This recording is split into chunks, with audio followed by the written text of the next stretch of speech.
আলু দিয়ে মুরগির মাংসের ঝোল তো আমরা সবাই খাই, কিন্তু আজকে আমি রান্না করেছি বাটা মশলায়।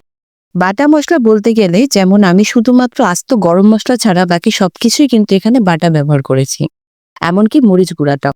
তো এখানে প্রথমে কড়াইতে তেল দিয়ে দিলাম।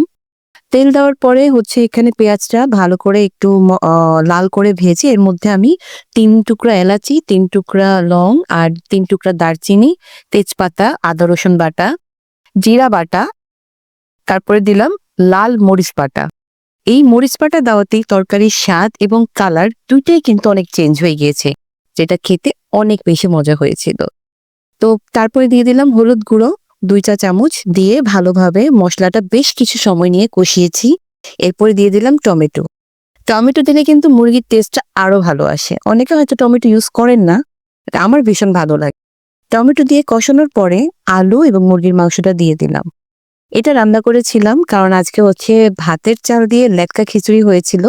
তো সাথে ভাবলাম যে মুরগির মাংসটা ঝাল ঝাল করে রান্না করি। আর শীতের দিনে কিন্তু অনেক ভালো লাগে ঝাল ঝাল তরকারি।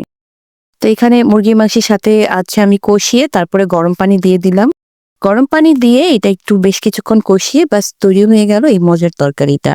কার কার ভালো লাগে এই ধরনের তরকারি অবশ্যই কিন্তু কমেন্ট করে জানাবেন। আর বাটা মশলা নাকি গুঁড়া মশলা কোনটা বেস্ট?